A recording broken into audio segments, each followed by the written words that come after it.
खुलुमबाय बेयो बड'लेण्ड इंखं टेलिभिजन दिनै 2025 सुक्रुबार खालि सानसेनि बरादखौ नोंथांमोननि खाथियाव लाबोदों आं सदानन्द दैमारिया।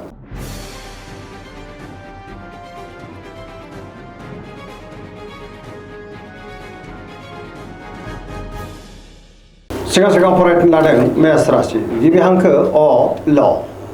दिनैनि साना जोबोर मोजां, गोसोखौ दिनै जोबोर गोजोननाय मोनगोन। गोबां मोजां खाबु दिनै मोननो हागौ। बहाबा दावबायनो एबा हान्थिनो खाबु मोननो हागौ आरो मोजाङैनो हान्थिनोबो हागोन। गियाननि आंखाल जानाय नङा, गोथों आरो गोग्गो साननो रोंगोन। मावनो लानाय खामानिफ्रा दिनै गोरलैयैनो मावफुंजानोबो हागौ। रांखावरियाव दिनै जोबोर मोजां, मोननो गोनांखौ दिनै मोननोबो हागौ। गोबां धोन आरजिनोबो हागोन आरो आयाबो बांनो हागौ। बेफार फालांगियाव मोजां मुलाम्फा मोननो हागोन। न'खराव बिसि फिसायनि गेजेराव अननानै फैगोन। गोसोआ दिनै जोबोर खुसि जागोन आरो बयजोंबो गोरोबनो रोंगोन। समाजाव मान मोननो हागोन। लाइमोनफ्रा दिनै गावबा गावनि गोसोनि साननायफोरखौ फोरमायलायनोबो हागोन। धोरोमारि बिथिङाव गोसो दुंखांनो हागौ। सरासनस्रायै दिनै साना जोबोर मोजां आरो मोजाङैनो बारग'लांगोन।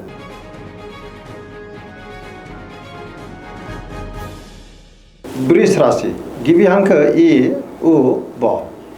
दिनैनि साना जोबोर मोजां, गोसोखौ दिनै जोबोर गोजोननाय मोनगोन। गोबां मोजां खाबु दिनै मोननो हागौ। बहाबा दावबायनो एबा हान्थिनो खाबु मोननो हागौ आरो मोजाङैनो हान्थिनोबो हागोन। गोसोआव गोथों आरो गोग्गो साननाय फैगोन। गियाननि आंखाल जानाय नङा, सोरबा लोगोजों बहाबा लोगो मोनज्लायनोबो हागौ। गोथों आरो गोग्गो साननो हानायाव गोसोआ दिनै जोबोर खुसि जागोन। गावनि गोसोनि साननायफोरखौ दिनै लाइमोनफ्रा फोरमायलायनोबो हागोन। रांखावरियाव मोजां होनजायो, बेफार फालांगियावबो मोजां। देहाया दिनै मोजाङैनो थागोन। न'खराव बिसि फिसायनि गेजेराव अननानै फैगोन। बिदा फंबायनिफ्राय हेफाजाबखौ मोननो हागोन। बिसि फिसायनि गेजेराव अनलायनाया बांगोन आरो मोजां थासारि फैनोबो हागौ। देहाया दिनै जोबोर मोजां थागोन। गुबुननि थाखाय गोबां मोजां खामानि मावनानै होनोबो हागोन आरो पजिटिभ एनार्जिनि गोहोम गोग्लैगोन। धोरोमारि बिथिङाव दिनै गोसो दुंखांनो हागौ। फरायसाफ्रा फरायनायाव गोसो दुंखांगोन आरो मोजां फिथाइ मोननोबो हागोन।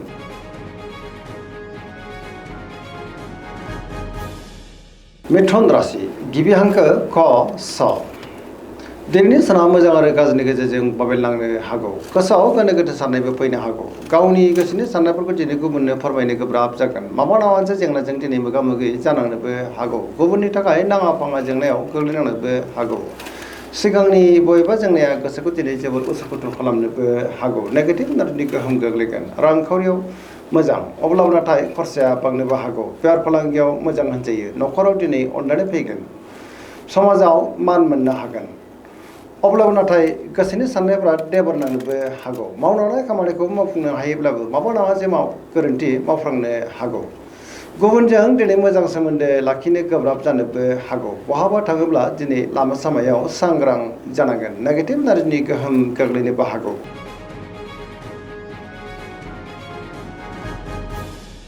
कर्कट राशि गिबि हांखो ड ह।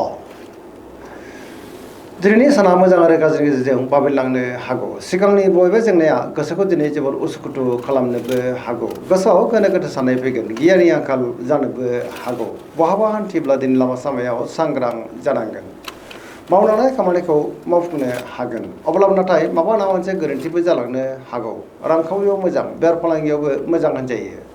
न'खराव अननानै फैगोन। बिदा फंबायनिफ्राय हेफाजाबखौ मोननो हागोन। देहाया दिनै बारा मोजां थानाय नङा। गगा बायदिसिनाजों खस्थ' मोननांनोबो हागौ। गुबुननि थाखाय दिनै नाङा फाङा जेंनायाव गोग्लैनांनोबो हागौ। मोनफ्रोमबो बिथिङावनो दिनै सांग्रां जानाया गाहाम।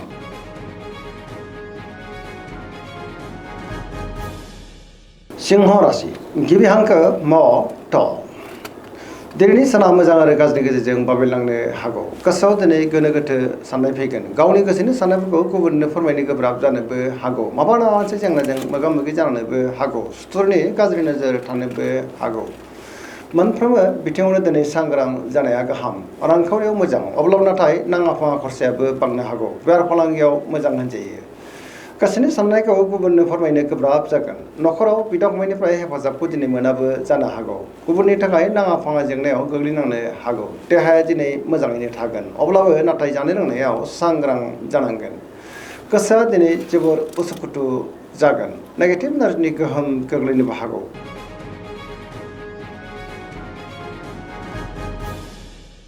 कन्या राशि गिबि हांखो प थ।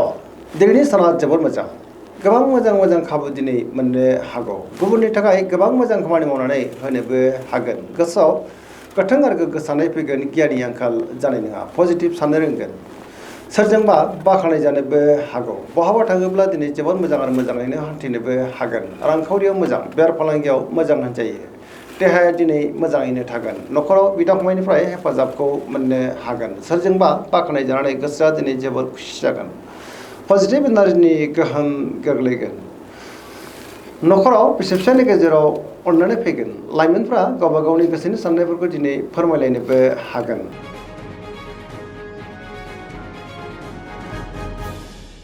तुला राशि गिबि हांखो र ट दिनैनि साना जोबोर मोजां गोसोनि साननायफोरा दिनै मोगथाङाव जाफुंनोबो हागौ गोसोनि बोलोआ बांगोन मावलांनाय खामानिखौ दिनै थि समावनो आरो गोरलैयैनो मावफुंनोबो हागोन देहाया दिनै मोजाङैनो थागोन बहाबा दावबायनो एबा हान्थिनो खाबु मोननो हागौ आरो मोजाङैनो हान्थिनोबो हागोन रांखावरियाव मोजां होनजायो बेफार फालांगियाव दिनै जोबोर मोजां मुलाम्फा मोनगोन न'खराव बिसि फिसायनि गेजेराव अननानै फैगोन समाजावबो मान मोननो हागोन गोसोनि साननायफोरा दिनै मोगथाङाव जाफुंनोबो हागौ लोगोफोरनिफ्राय थोजासे हेफाजाब मोननो हागोन गोदान थांखि लानो रोंगोन सेंग्रा सिख्लाफोरनि गोसोआ दिनै जोबोर खुसि जागोन आरो गावबा गावनि गोसोनि साननायफोरखौ फोरमायलायनोबो हागोन पजिटिभ एनार्जिनि गोहोम गोग्लैगोन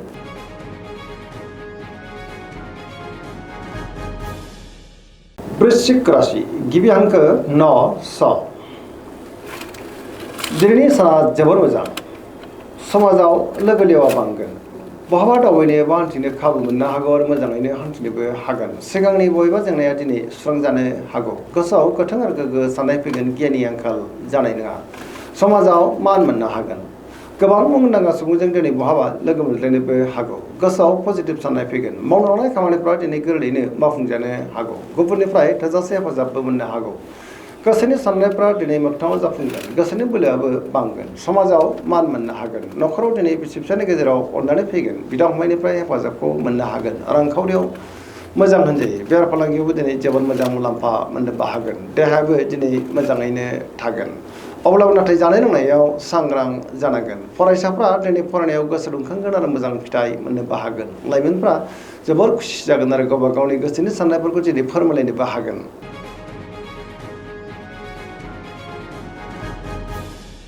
धनु राशि गिबि हांखो ढ फ भ दिनैनि साना मोजां आरो गाज्रिनि गेजेरजों बाबेनलांनो हागौ गोसोआव दिनै गोनो गोथो साननायबो फैनो हागौ गियाननि आंखाल जानोबो हागौ सोरजोंबा थगायजानोबो हागौ रांखावरियाव बारा मोजां नङा होनजायो बेफार फालांगियावबो बारा मोजां नङा गोबां खहा जानांनोबो हागौ देहाया दिनै मोजाङैनो थागोन अब्लाबो नाथाय जानाय लोंनायाव सांग्रां जानांगोन बहाबा हान्थिब्ला दिनै लामा सामायाव सांग्रां जानांगोन बिदा फंबायनिफ्राय हेफाजाबखौ मोननो हागोन बिमा बिफानि अननाय आबोरखौबो दिनै मोननो हागौ अब्लाबो नाथाय नेगेटिभ एनार्जिनि गोहोमबो गोग्लैनो हागौ लाइमोनफ्रा गावबा गावनि गोसोनि साननायफोरखौ दिनै फोरमायलायनो गोब्राब जागोन गोसोआ दिनै जोबोर आला खाला जानोबो हागौ आरो नेगेटिभ एनार्जिनि गोहोम गोग्लैनोबो हागौ मोनफ्रोमबो बिथिङावनो दिनै सांग्रां जानाया गाहाम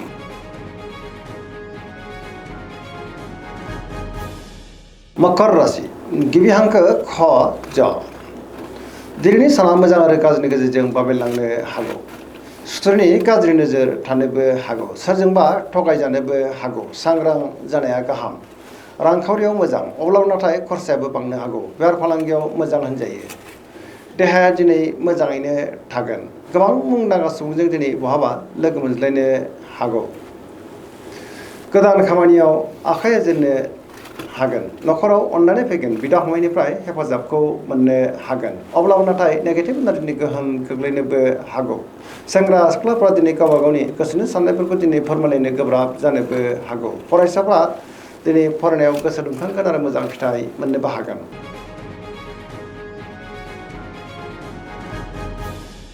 कुम्भ राशि गिबि हांखो ग स दिनैनि साना जोबोर मोजां गोबां मोजां मोजां खाबु दिनै मोननो हागौ सिगांनि बबेबा आद्रा खामानिखौ दिनै गोरलैयैनो मावफुंनो हागोन मावनो लानाय खामानिखौ मावफुंनो हानायाव गोसोआ दिनै जोबोर खुसि जागोन बहानिफ्रायबा हरखाबै मोजां खौरांबो फैनो हागौ सोरजोंबा बाख्नाय जानोबो हागौ समाजाव मान मोननो हागोन गोबां मुंदांखा सुबुंजों दिनै बहाबा लोगो मोनज्लायनोबो हागौ रांखावरियाव मोजां होनजायो बहानिफ्रायबा हरखाबै गोबां धोन मोननोबो हागौ सोरबा लोगोजों बाख्नायजानोबो हागौ देहाया दिनै मोजाङैनो थागोन बिमा बिफानिफ्राय अननायफोरखौ दिनै मोननो हागोन आरो पजिटिभ एनार्जिनि गोहोम गोग्लैगोन सरासनस्रायै दिनै साना जोबोर मोजां आरो मोजाङैनो बारग'लांगोन।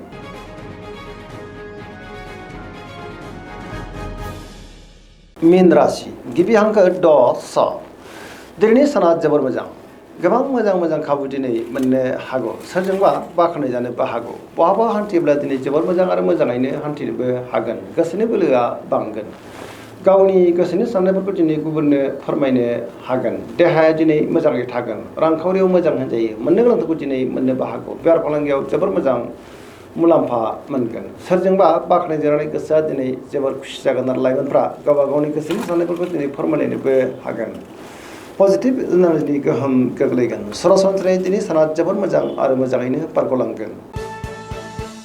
दिनैनि राशि फरायनाया एसेनोसै जोबनायाव बेखौनो खावलायो जाहाथे नोंथांमोना सानफ्रामबो जोंनि बे बड'लेण्ड इंखं टेलिभिजनखौ नायबाय थायो आरो साबस्क्राइब खालामो लोगोसे लाइक खालामो आरो शेयार खालामो एसेनोसै गोजोन्थों।